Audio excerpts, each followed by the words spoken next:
Hello. मैं सुनील बोल रहा हूँ। मेरे चैनल का नाम सुनील मैकेनिकल इंजीनियरिंग क्लासेस है। आज जो टॉपिक हम डिस्कस करने जा रहे हैं उसका जो नाम है वो है मेजरमेंट ऑफ गियर एलिमेंट्स, यानी हिंदी में बोलते हैं इसको गियर के अवयवों का मापन करना। तो सबसे पहले हम अपने डायग्राम पे आ जाते हैं।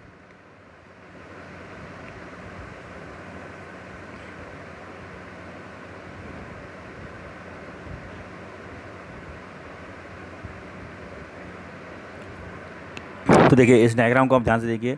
सबसे पहले देखिए, गियर के अवयवों के मापन से पूर्व गियर के अवयवों के बारे में जानना आवश्यक है। सबसे पहले देखिए, गियर होता क्या है। गियर जो होता है एक्चुअली में मैंने आपको बताया है कि जो गियर है वो एक तरीके से टूथ एलिमेंट होता है, यानी कि एक सिलेंड्रिकल डिस्क होती है। उसकी सरकमफ्रेंस यानी परिधि पर दांते बने हुए होते हैं, तो उसको हम जो है गियर बोलते हैं। तो गियर का प्रयोग हम कहाँ पे करते हैं? गियर का प्रयोग हम एक शाफ्ट से दूसरी शाफ्ट पर पावर को ट्रांसमिट करने में करते हैं। यह एक पॉजिटिव ड्राइव है, धनात्मक चालन है। इसमें जो लॉसेज होते हैं, पावर ट्रांसमिशन में जो लॉसेज होते हैं वो बहुत कम होते हैं, तो इसलिए इसको हम पॉजिटिव ड्राइव बोलते हैं। लगभग लगभग 99% तक इसमें पावर ट्रांसमिट हो जाती है। सपोज़ करिए एक इनपुट शाफ्ट है, उसके ऊपर एक गियर लगा हुआ है, एक आउटपुट, फिर दूसरी आउटपुट शाफ्ट है, उसके ऊपर एक गियर लगा हुआ है। दोनों गियर के टीथ दांते एक दूसरे के कांटेक्ट में हैं। इनपुट गियर को हम एक इलेक्ट्रिकल मोटर की सहायता से घुमाते हैं। जब इलेक्ट्रिक इनपुट शाफ्ट घूमेगी तो उस पर लगा हुआ गियर घूमेगा। जब इनपुट शाफ्ट के ऊपर लगा हुआ गियर घूमेगा तो उसके जो दांते हैं वो आउटपुट शाफ्ट पर लगे हुए गियर के दांते के कांटेक्ट में हैं। तो जब आउटपुट शाफ्ट पर लगा हुआ गियर घूमेगा तो आउटपुट शाफ्ट भी घूमेगी। तो ये प्रोसेसिंग होती है कि कैसे हम इलेक्ट्रिकल मोटर की सहायता से आउटपुट शाफ्ट को घुमा सकते हैं।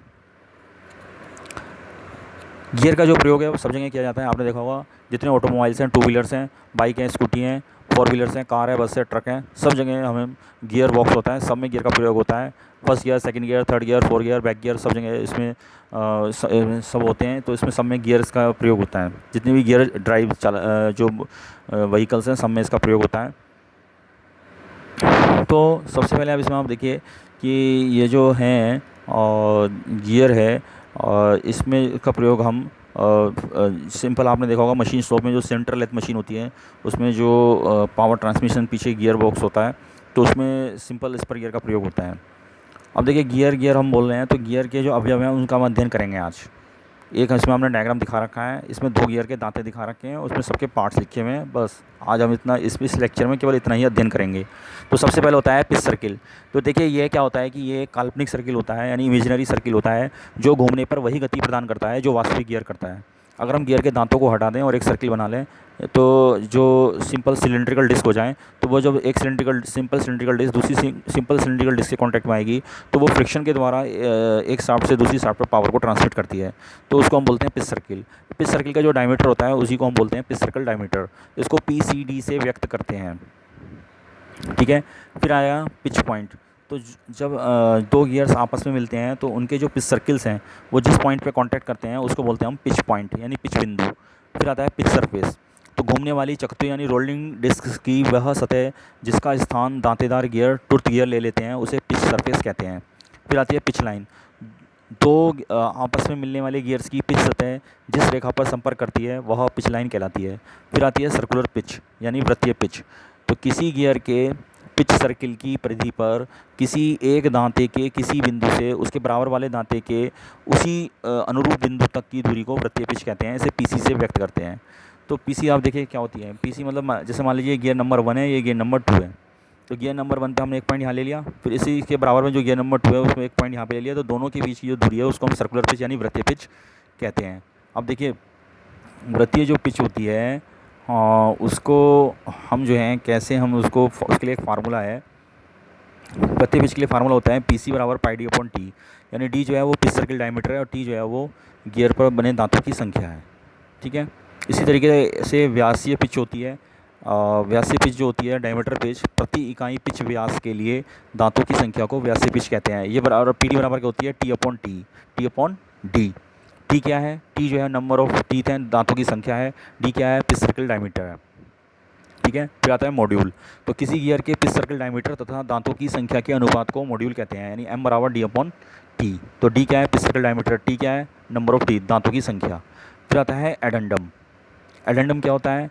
पिच सर्किल से दांतों के ऊपरी भाग तक की रेडियल डिस्टेंस, त्रिज्यीय दूरी को एडेंडम कहते हैं। देखिए डायग्राम में हम कैसे समझेंगे इसको। देखो डायग्राम में समझेंगे कि अगर हम डायग्राम को देखें तो ये वाली जो डिस्टेंस है ये पिच सर्किल है, ये पिच सर्किल है। तो यहाँ से लेके यहाँ तक की जो डिस्टेंस है ये हमारी एडेंडम होगी, ठीक है ना।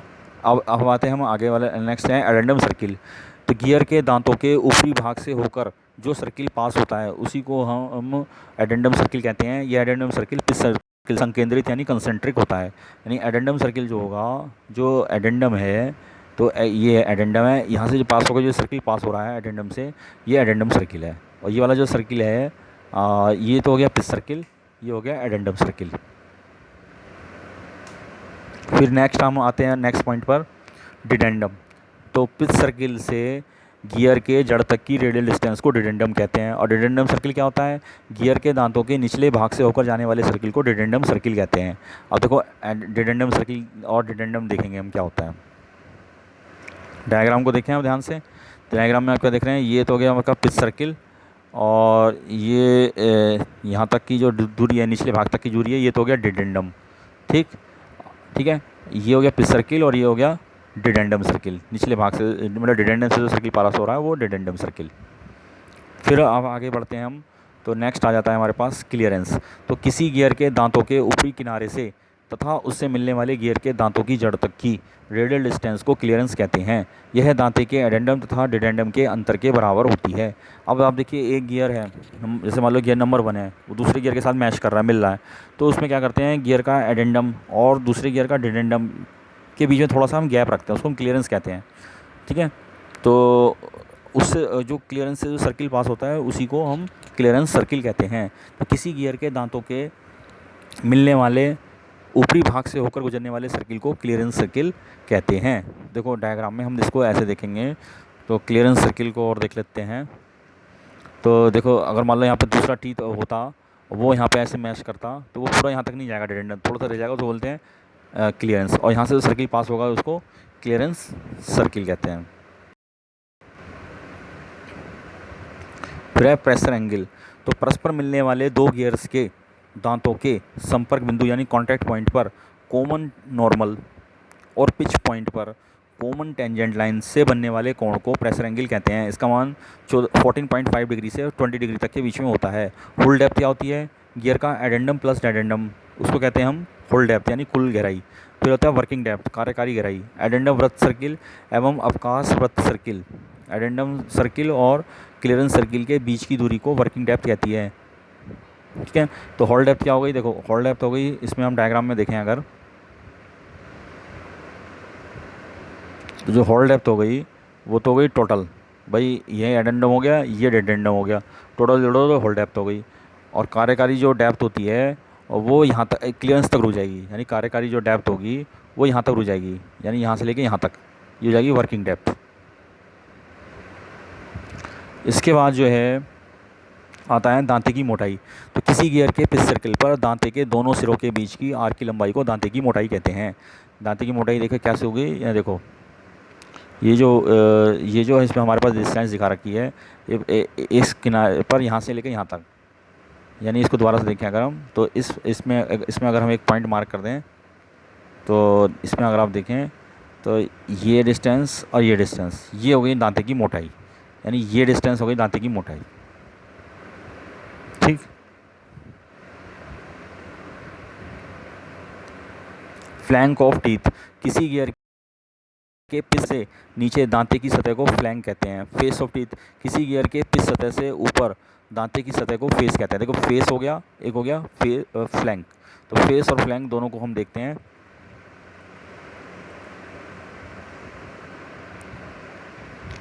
तो इसमें जो फेस है और जो फ्लैंक है, तो वो हमें इसमें दोनों में दिखा रखा है। तो फ्लैंक हो गया ये वाला पोर्शन हो गया फ्लैंक, और इसके ऊपर वाला ये पोर्शन है ये हो गया फेस।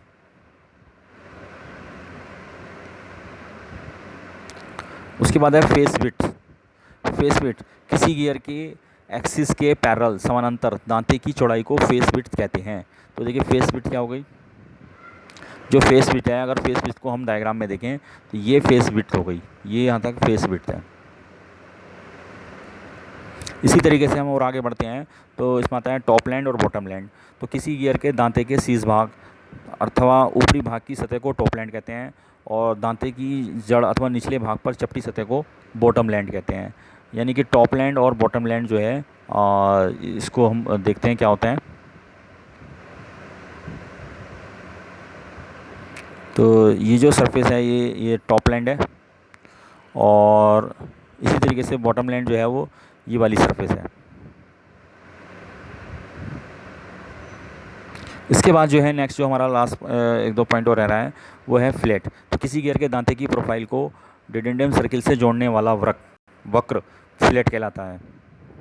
ठीक है, तो फ्लैट के लिए हम यहाँ पे डायग्राम में देखेंगे।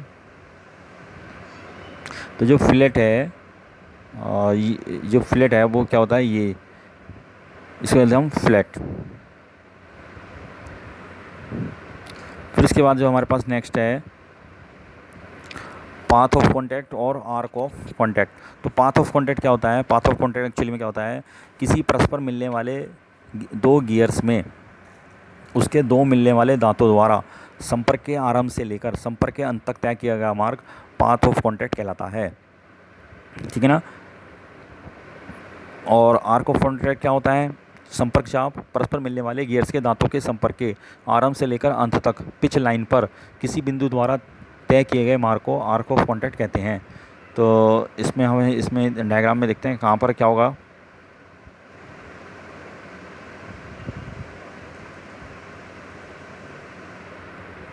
तो जब दो गियर आपस में मिलते हैं तो उसके दो मिलने वाले दांतों द्वारा संपर्क के आरंभ से लेकर संपर्क के अंत तक जो मार्ग तय किया जाता है उसको तो हम बोलते हैं पाथ ऑफ कॉन्टैक्ट। मतलब दो गियर्स हैं, ठीक है, वो यहाँ पर मैच कर रहे हैं। एक गियर मान लो यहाँ पे और हम इसमें मैच करा दें, तो यहाँ इस पॉइंट पे कॉन्टैक्ट कर रहे हैं, जिस पॉइंट पे वो कॉन्टैक्ट छोड़ते हैं तो उसको बोलते हैं path of contact. Arc of contact क्या होता है, परस्पर मिलने वाले जो गियर्स के दांतों के संपर्क के आरंभ से लेकर अंत तक पिच लाइन पर, किस पर, पिच लाइन पर, जो पिच लाइन होती है, पिच लाइन होती है ये पिच लाइन पर, ये जो पिच लाइन है इस पिच लाइन पर किसी बिंदु द्वारा तय किए गए मार्ग को आर्क ऑफ कॉन्टैक्ट कहते हैं। तो ये आपको मैंने समझाया है, तो इसी तरह से आशा करता हूँ कि आपको समझ में आ गया होगा। तो मेरे चैनल का नाम है सुनील मैकेनिकल क्लासेस, उसको सब्सक्राइब करते रहिए और थैंक यू।